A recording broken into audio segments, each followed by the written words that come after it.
No drunk drivers. We all the way live. Yeah. We all the way live.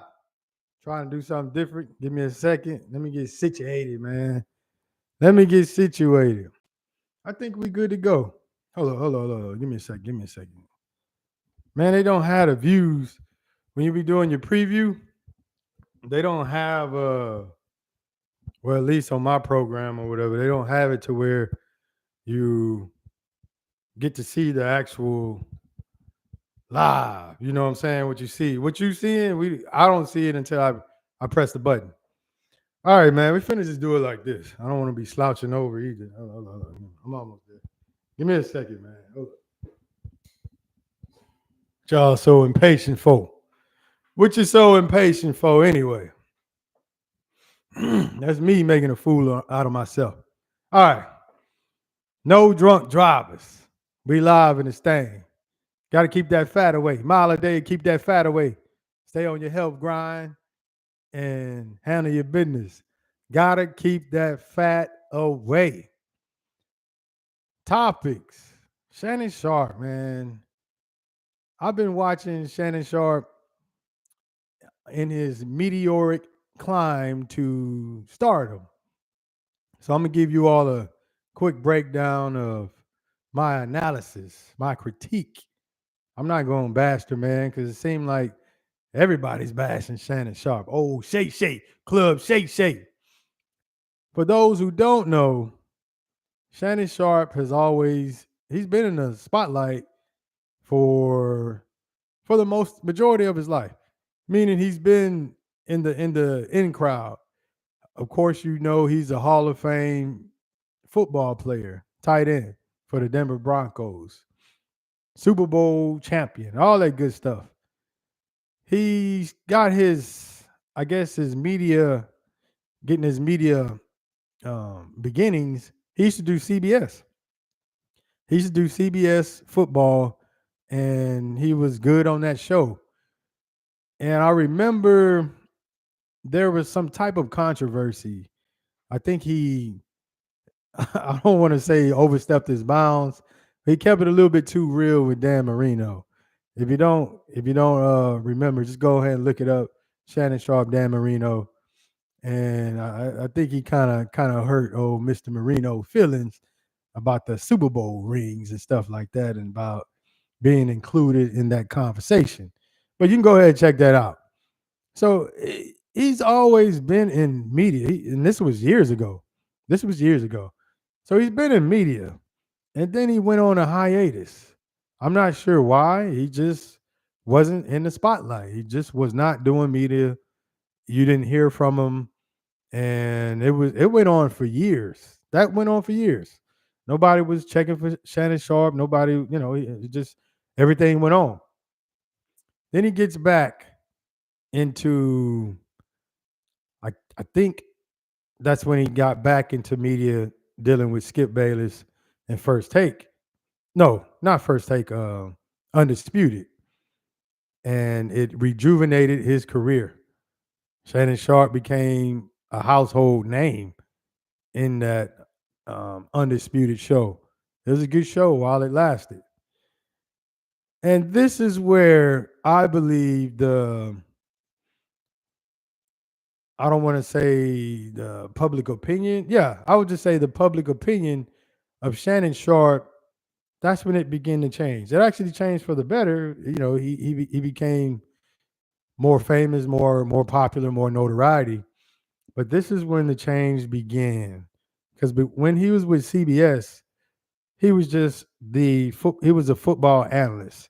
It was about four of those guys, four or five of those guys. I think it was Bill Cowher and James Brown and maybe a couple other individuals, Dan Marino and somebody else. When he went to excuse me, when he went to Fox and began to do Undisputed, this is where the change began. He began he developed a voice for the black people. And in case you all don't know, the way that show, even with First Take, it was always set up. It was like white versus black. They would never come out and say this, but this is what how they pulled the emotional strings of the audience. First take, you had the black guy, which was Stephen A. Smith, and then you had the white guy, which was Skip Bayless. And racism and or race has always been a factor in this country. I'll do other videos with that, but yeah, that's always been the part of the fabric of this country. So they kind of use the same format. And then under this format, Shannon Sharpe began to start trailblazing a name for himself. And it was under the black umbrella. Well educated man, well spoken man, and he would not hide from social issues. That's so when he garnered the black populace or the popularity, they began to push him. They got behind Shannon Sharpe. They got behind Shannon Sharpe, and his rise to fame began to ascend. Now, the thing with with black being black famous, once you're in that category, they don't want you to leave. Meaning, once you're in there, it's like, hey, we put you in there. Now we want you to be the voice of us. Don't matter whatever the topic is, you're supposed to have a black perspective. Shannon Sharpe is no fool. He understood that. I'm not saying he was being fake. I'm sure this is who he genuinely is. That's probably why he departed from CBS. He just couldn't be himself. So during that that rise, and of course you remember the fallout. Put your glasses back on. Y'all remember that segment, and then that's when Shannon Sharpe began to kind of like step away from Undisputed with Skip Bayless. He was being pressured, mind you. The black people was behind him. They didn't like the way that looked. I'm trying to be unbiased, even though I'm a black man. I'm talking about they and all that stuff. I didn't like the way that looked either. I felt he should have went off on Skip Bayless, but he handled it the way he handled it, right? And so when that happened, he had a decision to make because he knew these were his supporters. This is how he got to the top. This is how he ascended into this different atmosphere from where he was before. Because he knows, just like how I know, and that's why I'm telling you, he's been in media. It's not like he was not in the public before, just not in that he didn't have the public support the way he did when he was with Skip Bayless, Fox, and Undisputed Show. At that point, he became a household name. He had a decision to make. Do he go back? Should I go back on the show, compromise my integrity, but also my followers, my supporters?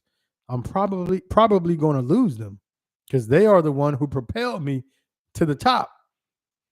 Of course, we all know how that played out. Now, that stay right there. You know, he went to First Take, ESPN, and he's still there. And he started to develop his own show with YouTube Club Shay Shay. But stay right there. That incident and the history of how he got his name in the media, right there. We're just gonna stay right there in that pocket. I took down some notes, so I gave y'all the notes and all this stuff to the wise and so now I have a question to my people, the black people. What is it with you with Shannon Sharpe? From what I see, it seems like he's doing stuff for the good. He's not running away from social topics. He's speaking on it, um, stern, strict. He's not wavering. He's not doing what other celebrities do when they give you the general response or they don't want to offend anybody. It seems like Shannon Sharpe does not do that. And this is what a lot of people in my community, this is what we want. We want folk to stand strong, stand proud, and don't run away from hard topics such as the addressing things in a social climate. So Shannon Sharpe is checking off all those boxes. I'm trying to figure out, where did it go wrong? Where was the split? And I can't put my finger on it, but it has something to do with the black people. It seems like, for whatever reason, we highlight comedy. Like, we'll see somebody ascend to the top, and then once they get there, we begin to pick them apart, and we begin to joke on their physical characteristics, start joking on anything, everything. And if you're a man, you better watch out, because now anything you do that could be remotely attached to being homosexual, the black people are going to come after you. They're going to come after you. And I'm finna move to a different pocket. Stay right here with me in this pocket right here. The homosexuality and black people. What is it that, when they see or they may see a trait or something, some type of slippage, soon as you slip up, that's it. Any type of slippage that they see, and that they connect to homosexuality, they on your head. That's it, point blank, period. The thing that I have a question on is, the church is a big part of the black community. Where was the smoke at when homosexual agenda began its rise? And they used black folk to propel it, because they would always say denouncing homosexuality or talking bad about that is equivalent to being a racist, or a black person facing racism in this country. The church, since that is a big part of the black community, where was that push? Where was that smoke? They seem to be against it. All right. I'm saying they, because, like I said, I'm trying to give you an unbiased opinion. Honestly, I really don't have a horse in the race. I'm just telling you, I'm just breaking it down. And I have some questions to pose. Because when when LGBT community, when their voice began to rise, the black church, it seemed like, along with everyone else, they folded. Meaning, they didn't speak up, because they have those Bible verses in there that go strictly, there's no wiggle room. Somehow people have created the wiggle room, but if you go by the text, there's no wiggle room. I don't know where people are getting that from. There is no wiggle room. It seems like the rise of the LGBTQ community is attached to money and financial gain, and also a form of bullying, because if you say anything to denounce it or against it, they will cancel your ass, right? So the black church saw this, and they followed suit. Once they began to follow suit, meaning doing whatever they could to not ruffle the feathers of that community, they lost their voice. They lost their voice. And since they lost their voice, in my opinion, why are the people now trying to clown someone if they are homosexual? In my thought, it seemed like the battle, or I don't want to say battle, but the fight for the uh, uh, uh, position or your stance with homosexuality being a part of, now it's a part of the fabric of this country as well. It seems like that part with the church and speaking out for the church, because the church is something that's always been a pillar in the black community. When you all did not speak out during that time, honestly, I don't want to hear shit. At this point, I don't want to hear nothing about it because when it was on the line, you kept your mouth shut. You kept your mouth closed. And now you want to use your voice to go against and attack this black man who's not doing nothing to you.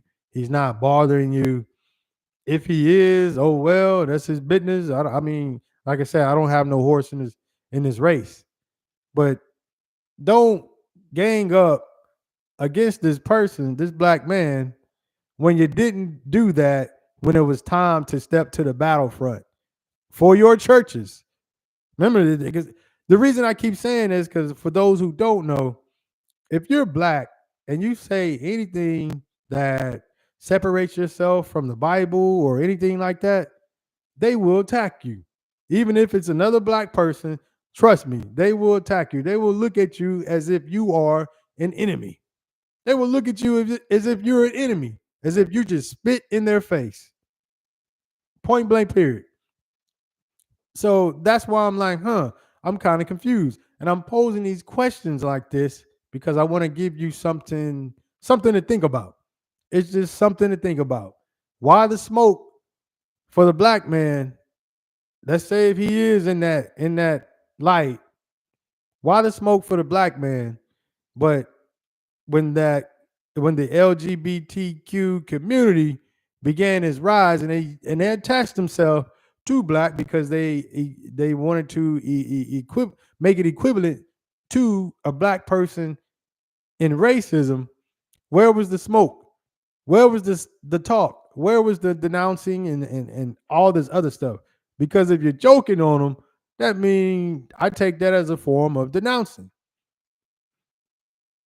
I don't know. I'm just using logic. I'm just using the logic. And so you get to a point, and I see why some of the people of notoriety who are black and they have notoriety, fame, media, money, why they don't speak up on social issues because it's always the same people, their own people are the ones who are tearing them down. So after a while, I can see why people keep their mouth shut because it's like, hey man, I'm out here doing it for y'all, but y'all the same people that's tearing me down. I don't see. Like I said, I haven't seen it. Maybe it does go on, but I haven't seen other races make jokes about Shannon Sharpe, whether he's homosexual or not. I only see it from us, people who look like me, people who look like Shannon Sharpe. These are the people who I see the jokes from, and I want to know why. I'm saying that for a reason. I speak in I don't want to say in riddles, but it's almost like playing chess. I'm setting you up. I'm setting you up. So I always have a play, I always have a response for the question that I'm asking that will actually make you contradict what you're saying. So that was always my question. Why the smoke for him? Why? I don't know. It's just something that intrigues me. I also had a thought on this, and it kind of ties into what I was saying about racism being the part of the fabric of this country.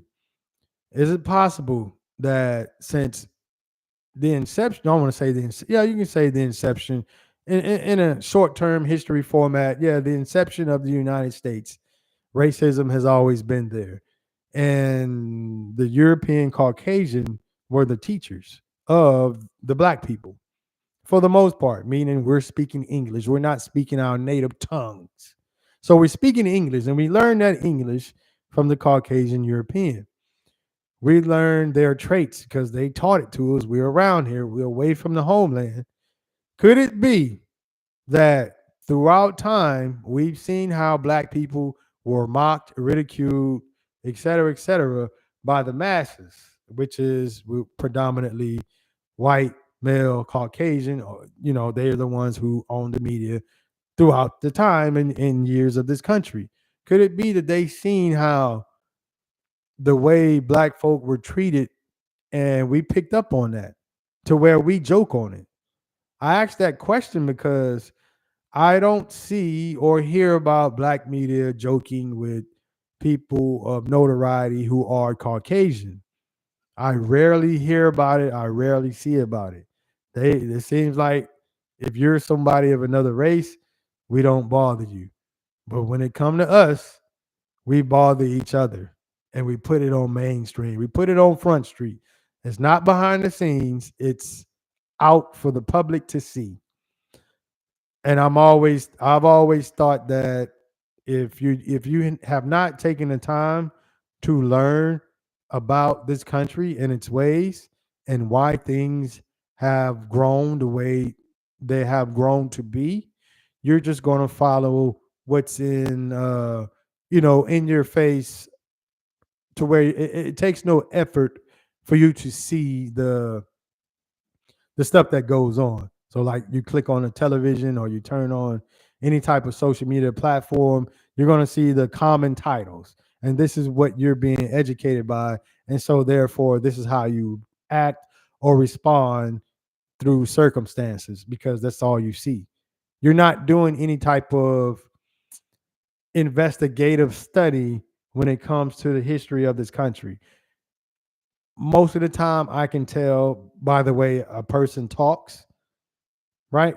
What they're into, what intrigues them, et cetera, et cetera.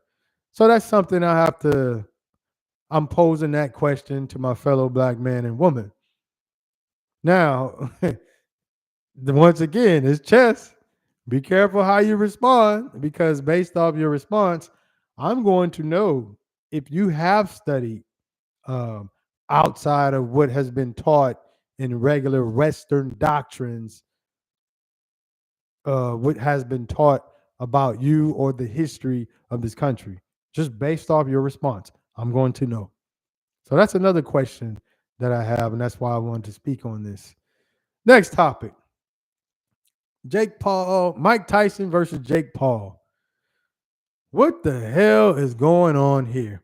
I thought that was a joke. I thought that was a troll account, but I'm starting to see, and it's picking up steam through official media sources and outlets, that this is a real thing. Like this is going to be a real fight. Now, yes, in the fight game, because I'm asking why. Why would this happen? That was the first thing I thought of. Why? Like, why are these two fighting? Nobody was really championing for this fight to happen. People were encouraging or wanting Jake Paul to fight legitimate boxing competition. There's plenty of fighters out here throughout the world who train boxing nonstop. They just don't have the notoriety or the fame. Plenty of them. Yeah, too many to name.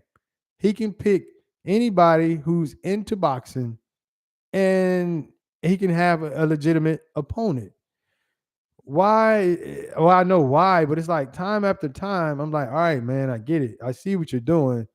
And we keep falling for it because, of course, the thing is, he's picked up on his niche. His niche is people want to see him lose. That's it. So he has this persona, his public persona. It's going to be an antagonist. He's going to be the agitator, and he knows that people want to see him lose.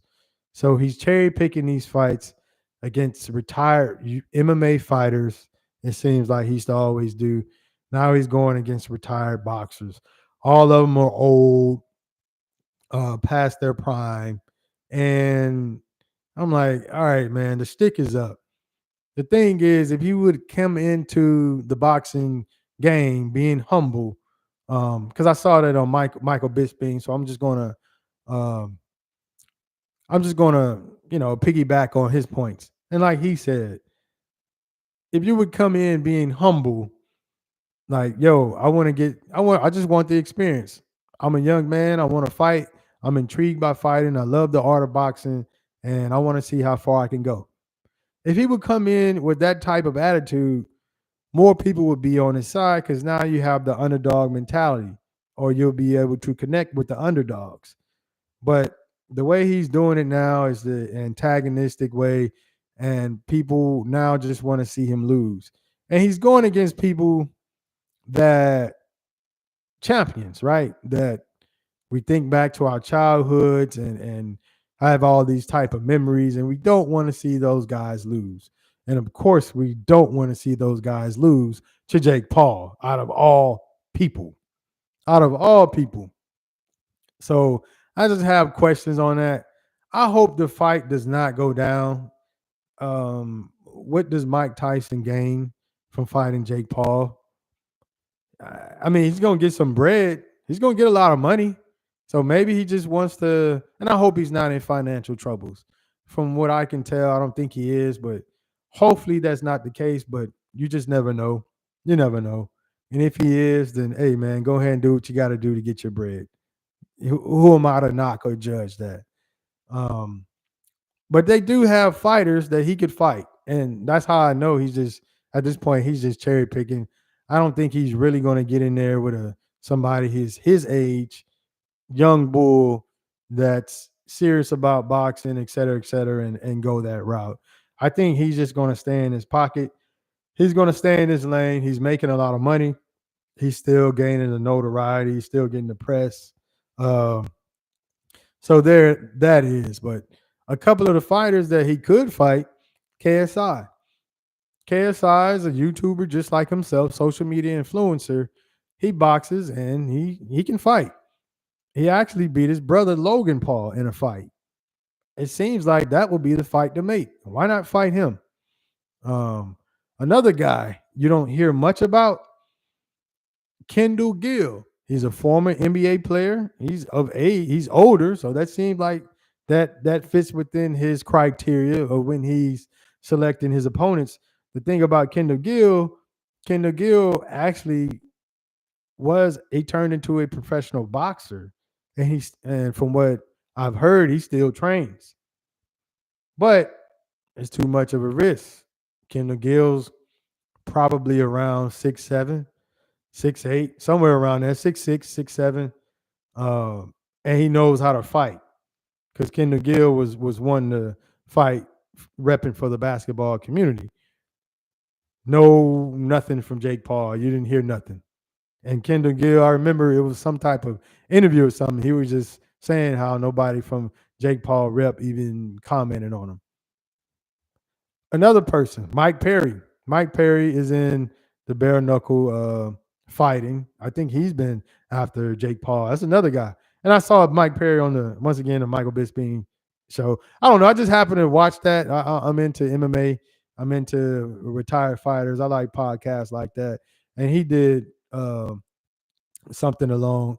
It was talking about the Jake Paul and Mike Tyson fight. So when I saw it from him, I'm like, because Mike Bisping's not a troll, so I'm like, damn, this fight is legit, and he's in the know, so I'm like, damn, this fight is serious. But yeah, man, I'm kind of over it. Yeah, I'm gonna watch it. Hopefully, Mike Tyson knocks his ass out, but more than likely, it'll probably be a draw. I don't see anybody getting floored to the canvas. Both parties got too much to lose, and with these exhibition fights, you just never know what type of clauses they have in there. I was hearing some funny stuff with the Roy Jones Jr. and Mike Tyson fight that had some clauses in there. So I'm like, you just never know with these exhibition fights, man. But I don't know. I'm just talking about it. And what else I put in the title? Damn, man, I'm almost at 30 minutes. Let me go ahead and wrap this up. $60 dating advice. Yeah. No, I'm not charging you $60 for any type of dating advice. No, that's not what this means. I spoke about this before on how to identify a dirtbag. So this is more catered to the women. Ladies, if you're trying to figure out, hey, you may like this guy, you want to know if he's really into you, etc. Because I don't know. I'm only saying this because of what y'all are saying and based off what I see. It seems like y'all have a habit of picking some broke dudes or dudes who's sorry, who don't take care of the children, or dudes who will fight you and beat you down. I'm not trying to joke about it, but I'm just keeping it real. And this is within my personality, but I have to be honest. It seems like these are the men who y'all are choosing. So that's why I say $60. This is why I'm going to tell you $60 dating advice. Right? This is what I mean by this. Let's say you're dating a guy and y'all are hitting it off. Things are moving along. You're starting to like him. You like his conversation, et cetera, et cetera. Once again, I won't say once again, but liking a man's conversation has nothing to do with his morals or values. Has nothing to do with that. So stop putting all that stock into a conversation. Try to if you can, try to study his actions, his past history, things that he used to do. There's an old saying, I know I'm finna butcher it, but you're gonna know what I'm talking about. To predict the future, you gotta study the past. Meaning people have a tendency to do what they've done before. So if you're doing something in the past, more than likely you're going to continue to do that in the future, right? If you're smoked in the past, you're going to smoke in the future more than likely. You drink, whatever you want to think it is. You kind of get what I'm saying? So kind of use that mindset when you're critiquing or you're studying the man. Now back to the $60 dating advice. You're hitting it off. Out of the blue, ask them for $60. Now you may want to question, why am I saying $60? I'm saying $60 because if he's broke, you're going to hear all type of excuses as to why he cannot give you $60. Don't worry about how that's going to make you look. Just make up an excuse. Man, I lost my ATM card and I got to run to the store right quick. Do you have a quick 60 you can shoot me? Whatever that is. Two, it lets him know, okay, well, your value, your thought process on money. Don't go too low. That's why I put it at 60. Think about it like this. If you're at a vending machine and you're with your friends or whoever that is, and you want to get the snack out of a vending machine, but you don't have any change, you don't have any issue asking somebody for a quarter or 50 cents, right? Because it's like, hey, it's just 50 cents. It's not much, but this is something that I want. Can you help me out? $60 is the same thing. If you have money, $60 is not going to break you. $60 is not like, oh no, this is, it's not equivalent to like $1,000 or anything like that.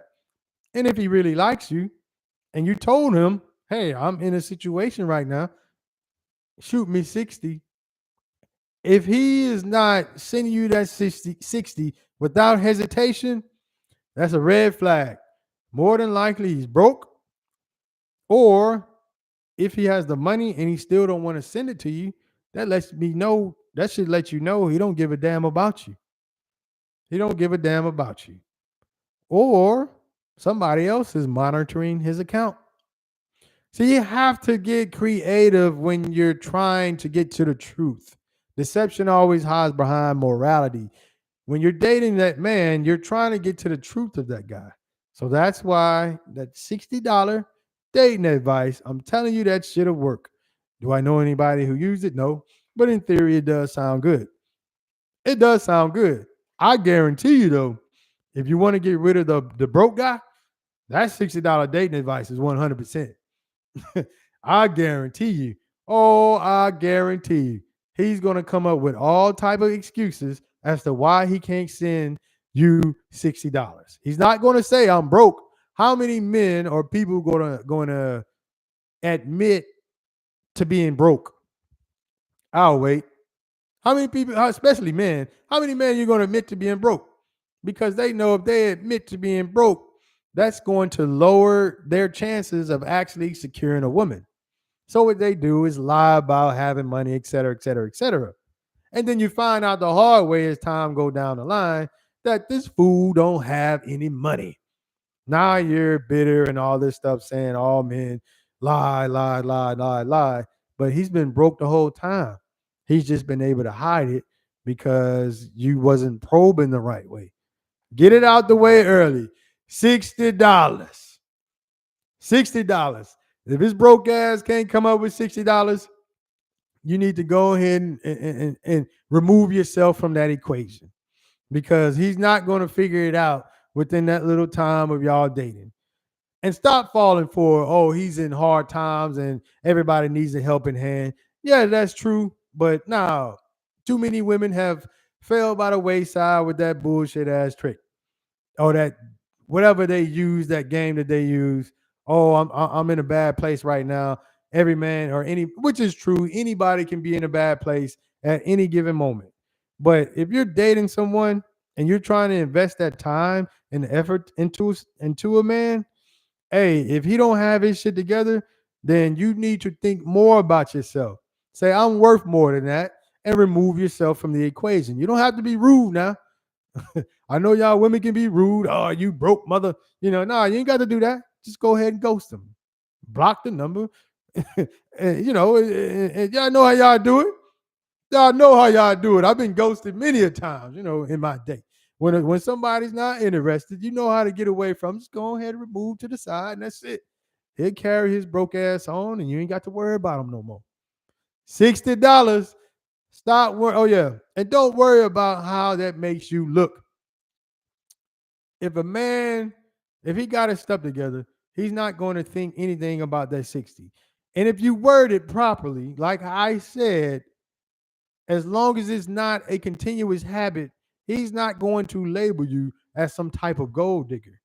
And then as time go on, and if he proves to be the real deal, you can actually tell him that was a test I was doing. And I guarantee both of y'all will be laughing at that test because then he'll probably add on to the conversation and he'll be like, yeah, you're right.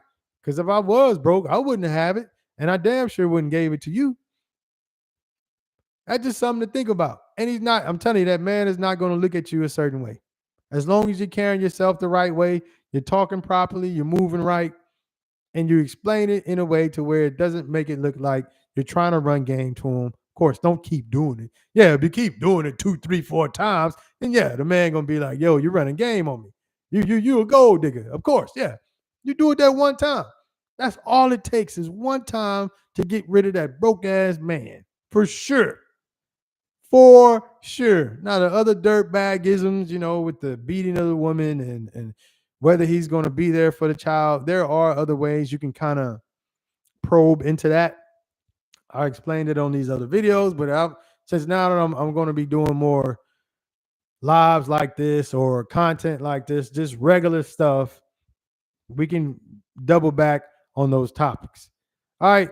I think I've talked enough. And if y'all haven't already, check out my video before this about the protest letters to keep Veronica Rivas locked up. For those who don't know, she's the reason why I'm here. February 28, 2018, her bozo dumbass killed my family via drunk driving. She was drunk driving and killed my family, my wife Shayla and my son Braylon. And 6 years now, she's up for parole. So that's why I say go ahead and send in those protest letters. Do that for your boy. You help me out. You help the family out. You help Shayla's mother out and all her cousins, her relatives, my peoples, my friends, my relatives. We all want to see her locked up, and so should you. Because as long as she's locked up, that means there's one less dirt bag that's on the road that will endanger life and public safety. All right. I think that's it. Till next time, peace.